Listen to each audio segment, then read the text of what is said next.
Hello दोस्तों, आप सभी का स्वागत है आपके अपने YouTube channel math point circle में। मैं विजय कुमार। दोस्तों, आज हम प्रॉफिट एंड लॉस के बारे में पढ़ेंगे और बेसिक कॉन्सेप्ट के साथ धीरे धीरे सीरियल बाय सीरियल पढ़ेंगे और इसका लेवल भी धीरे धीरे चेंज हो जाएगा।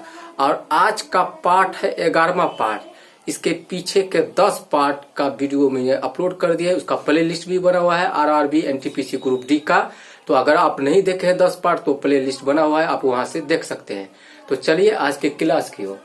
सबसे पहली बात है प्रॉफिट एंड लॉस, लाभ और हानि। ये पार्ट नंबर है 11। देखिए, इसमें सबसे पहली बात ये सब कुछ बात समझना है। देखिए, इस सीपी का मतलब क्या होता है। सीपी का मतलब हो गया कॉस्ट प्राइस। जिस वस्तु पर क्रय मूल्य का मतलब हो गया जिस रेट पर कोई वस्तु खरीदा जाता है, ये हो गया खरीदना। और एसपी का मतलब हो गया सेलिंग प्राइस। सेल का मतलब होता है बेचना, मतलब जिस वस्तु के रेट पर कोई वस्तु बेचा जाता है, ये हो गया विक्रय मूल्य। प्रॉफिट का मतलब जानते हैं कि प्रॉफिट मतलब लाभ, फायदा होता है, उसको लाभ बोला जाता है। और लॉस का मतलब होता है हानि। जो कोई सौदा में कोई कितना भी पैसा का लॉस होता है उसको हानि बोला जाता है। और एमआरपी का मतलब ये होता है अंकित मूल्य। एमआरपी का मतलब अंकित मूल्य, जैसे कि कोई भी प्रोडक्ट का दाम जैसे 50 रुपया है, उसमें लिखा रहता है एमआरपी का मतलब 50 रुपया, तो 85 रुपया मिनिमम होगा।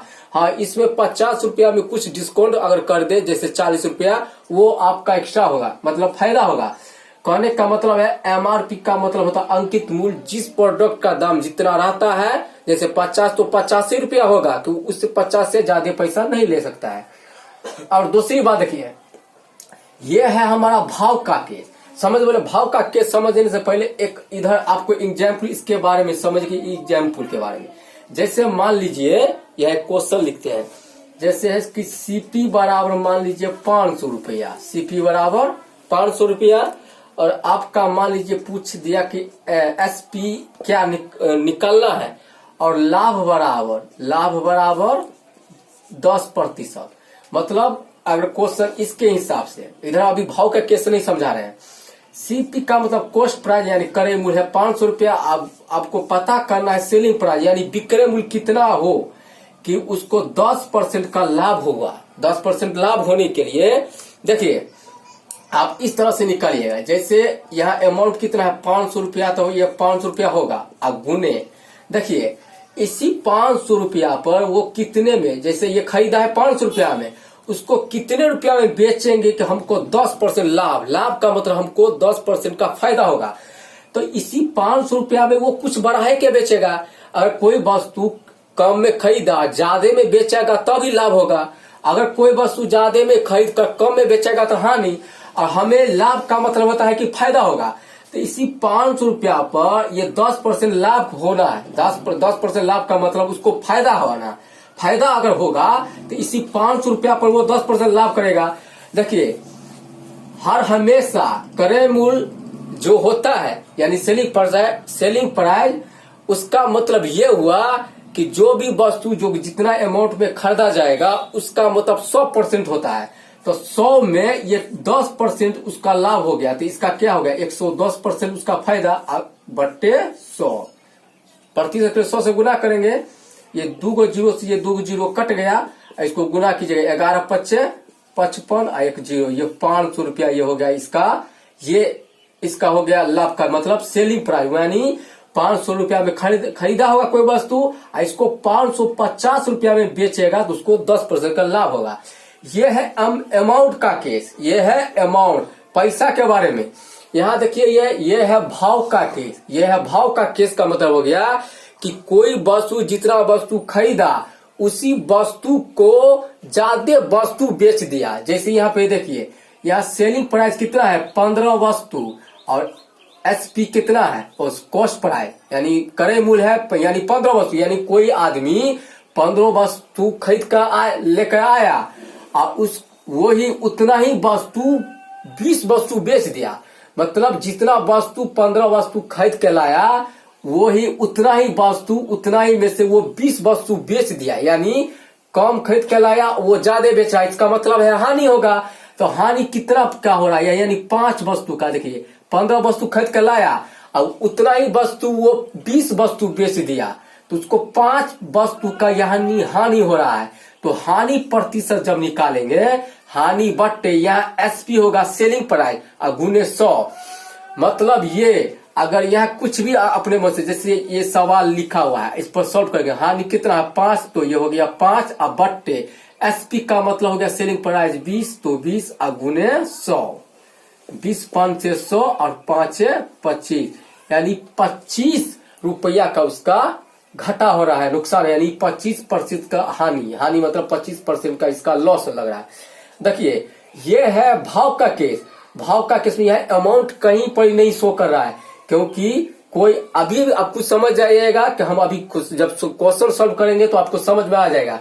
यह है अमाउंट का केस, यहाँ रुपया का बात है, यहाँ है सिर्फ वस्तु का बात, इसलिए इसको भाव का केस में इसको डिनोट किया जाता है। और यहाँ नोट में यहाँ नोट कर लीजिएगा कॉपी पे कि जब दो वस्तु का विक्रय मूल्य समान हो और सेम चेंज हो तो हमेशा लॉस होगा। यानी जब दो वस्तु का विक्रय मूल्य समान होने चाहिए, मतलब कोई वस्तु जैसे 2 घोड़ा, अगर मान लीजिए 2 घोड़ा या 2 घोड़े का मूल्य 2000 रुपया है, 2 घोड़े का मूल्य 2000 रुपया के ऊपर बेचा गया है, इसको मान लीजिए बेचा गया, बेचना का मतलब होगा विक्रय मूल्य। 2 घोड़ा यानी फर्स्ट घोड़ा का भी दाम होगा 1000 और दूसरे घोड़ा का भी दाम होगा 1000, तब न हो गया 2 घोड़े का मूल्य मतलब इतना रुपया में बेचा गया। यहाँ आपको समझाने के लिए कर रहे हैं। और सेम चेंज हो, सेम चेंज का मतलब हो कि जितना परसेंट लाभ पर बेचा जाएगा उतना ही परसेंट हानि पर भी, मतलब एक पर 10% का लाभ आए, दूसरे पर 10% का हानि, तब ये हम फॉर्मूला लगाएंगे x² बट्टे 100 प्रतिशत के लिए हम करेंगे लॉस के लिए। तो ये समझाने के लिए हम आपको बताएं, वैसे आप क्वेश्चन कैसे कैसे आएगा वो देखिए, क्योंकि ये आज हम बेसिक के साथ हम सॉल्व शुरू कर रहे हैं, इसके बाद थोड़ा लेवल थोड़ा धीरे धीरे चेंज होता जाएगा, समझे।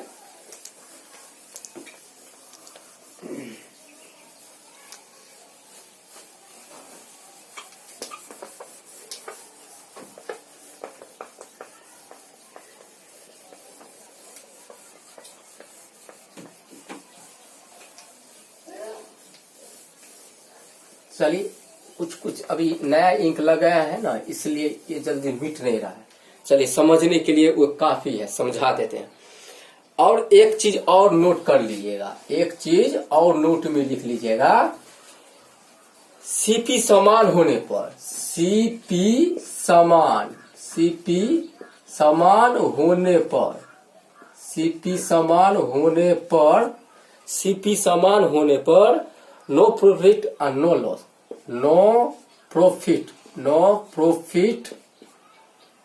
एंड नो लॉस लिख लीजिए, no profit no loss, no profit no loss होगा। नोट में जब सेलिंग प्राइस या सेलिंग प्राइस कॉस्ट प्राइस जब समान होगा तो नो प्रॉफिट और नो लॉस होगा। ये भी एक पॉइंट है, ये आप समझने के लिए रख सकते हैं। आप देखिए हम एक क्वेश्चन आपको हम दिखलाते हैं। देखिए ये फर्स्ट क्वेश्चन है, इस क्वेश्चन को समझने के लिए है। जैसे यहाँ क्वेश्चन लिखा है 8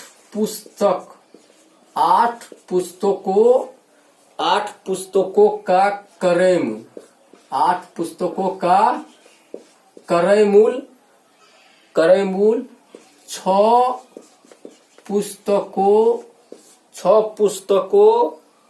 के विक्रय मूल्य, 6 पुस्तकों के विक्रय मूल्य के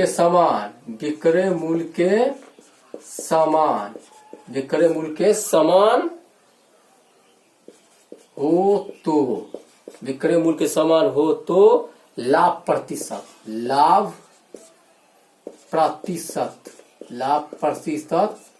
क्या होगा। देखिए ये क्वेश्चन जो है छोटा क्वेश्चन जरूर है, लेकिन ये भाव के केस वाला एक नए क्वेश्चन आपके रेलवे एनटीपीसी ग्रुप डी में ये क्वेश्चन रहेगा, इतना समझ लीजिए, क्योंकि ये क्वेश्चन बहुत बार रिपीट किया गया है। 8 पुस्तकों का क्रय मूल्य 8 पुस्तकों का क्रय मूल्य 6 पुस्तकों के विक्रय मूल्य के समान हो, 6 पुस्तकों के विक्रय मूल्य के समान हो तो लाभ प्रतिशत क्या होगा। तो देखिए सबसे पहली बात हमें यहाँ पर ही पता करना, 8 पुस्तकों का क्रय मूल्य यानी cost price, CP cost price आपका कितना हो गया, यहाँ 8 पुस्तक है और यहाँ सेलिंग प्राइस देखिए 6 पुस्तक के विक्रय मूल्य का मतलब सेलिंग प्राइस, एसपी हो गया आपका 6। अब देखिए यहाँ पे कोई आदमी 8 पुस्तक खरीद के लाया और 8 ही पुस्तक में वो 6 पुस्तक को बेचा, यानी उसको 2 पुस्तक का फायदा हो रहा है। हम जितना रुपया में खरीद के लाए हैं 8 पुस्तक, उसी में से हम क्या किए हैं तो 6 पुस्तक को हम बेच दिए, तो यहाँ क्या हो रहा है 2 पुस्तक जो बच रहा है आपका वही लाभ हो गया। लाभ बराबर 2 पुस्तक। ये इसलिए देखिए ये अमाउंट का केस नहीं है, यहाँ भाव का केस हो रहा है। जब रुपया में रहता तो देखिए यहाँ हानि हो जाता, 8 पुस्तक लाते कम में बेच देते, कोई वस्तु हम ज्यादा में खरीद कर लाया कम में बेचेंगे तो हानि होगा ना। यहाँ देखिए 8 पुस्तक लाया है वो 6 पुस्तक बेचा है, जितना रुपया में 8 पुस्तक खरीद कर लाया उतना ही वो 6 पुस्तक बेचे, तो उसका 2 पुस्तक का फायदा तो हो रहा है, इसलिए लाभ बराबर दिया। 2 पुस्तक तो हो गया, अब हमें कुछ नहीं करना है, प्रतिशत लाभ बराबर बस सिर्फ फॉर्मूला करना है। तो देखिए 2 पुस्तक तो हुआ है हमें लाभ। अब देखिए अब ये बताए हैं कि सेलिंग यहाँ कॉस्ट प्राइस नहीं, यहाँ सेलिंग प्राइस होगा 6 गुने 100, समझे, क्योंकि जब भाव का केस चलेगा तो लाभ बट्टे, समझे, यहाँ सेलिंग प्राइस एसपी होगा, सेलिंग प्राइस, कॉस्ट प्राइस होगा कब, जब यहाँ अमाउंट का बारे में यानी रुपया का बारे में बात चलेगा तब होगा सीपी। यहाँ 2 से काटे 2 तिया 6, इसको 3 से जब भाग दीजिएगा उसमें भाग करके रखें, इसको हो गया आपका 33.3%। ये आपका आंसर 33.3%। आप देखिए ये क्वेश्चन बहुत जमदार है, तो ये नोट करके रखिएगा। और देखिए अब नेक्स्ट 1-2 सवाल और देख लीजिए क्या कैसा क्वेश्चन पूछा जाता है।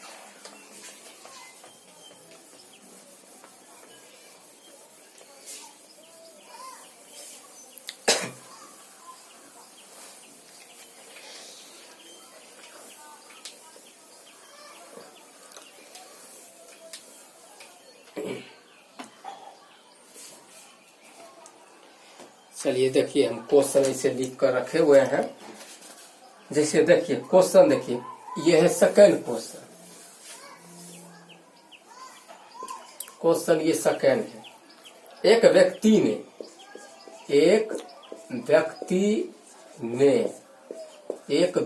ने एक वस्तु, थोड़ा नमी आ गया, एक वस्तु 1525 रुपया में खरीदा 1525 रुपया में खरीदा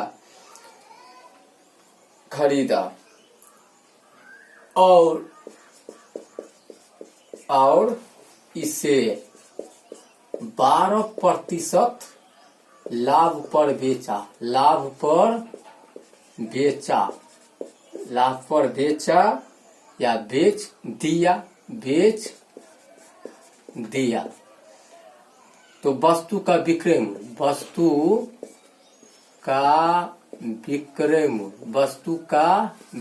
मूल्य क्या होगा। देखिए ये भी एकदम जबरदस्त क्वेश्चन है। एक व्यक्ति ने एक वस्तु 1525 रुपया में खरीदा और इसे 12% लाभ पर बेच दिया, यानी उसको फायदा हुआ है, तो वस्तु का विक्रय मूल्य क्या होगा। तो आप ऐसे इस खरीदा का मतलब क्रय मूल्य यानी कॉस्ट प्राइस, यानी सीपी बराबर हो गया आपका 1525 रुपया, और इधर देखिए लाभ हुआ है यानी प्रॉफिट प्रॉफिट हो गया इसको 12% यानी लाभ। और यहाँ पूछा है आपको वस्तु का विक्रय मूल्य यानी सेलिंग प्राइस। एसपी मतलब हो गया सेलिंग प्राइस। सेल मतलब होता है बेचना। तो अब यहाँ देखिए हमें कुछ नहीं करना है, हमें क्या करना है, ये कितना रुपया है 1525, तो 1525 अब गुने इसी रुपया पर वो 12% फायदा पर उसको फायदा हो रहा है यानी बेच दिया है।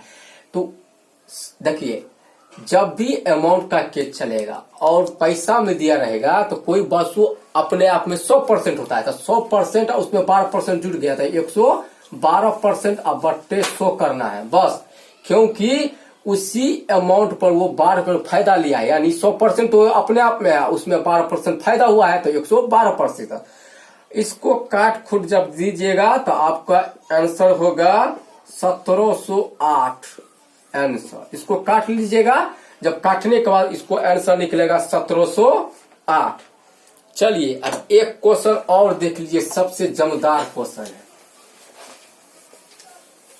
इसी छोटे ही छोटे क्वेश्चन पूछा जाता है। इसका लेवल भी थोड़ा चेंज होता जाएगा, टाइप भी चेंज होगा, लेकिन अभी आज बेसिक क्लास है तो इसीलिए बेसिक ही पढ़िए। अब देखिए एक क्वेश्चन देखिए सबसे जमदार क्वेश्चन है। देखिए यही क्वेश्चन सब ऐसा क्वेश्चन पूछता है, बस छोटा छोटा क्वेश्चन पूछता है। देखिए क्वेश्चन देखिए, एक आदमी दो घड़ियों को प्रति घड़ी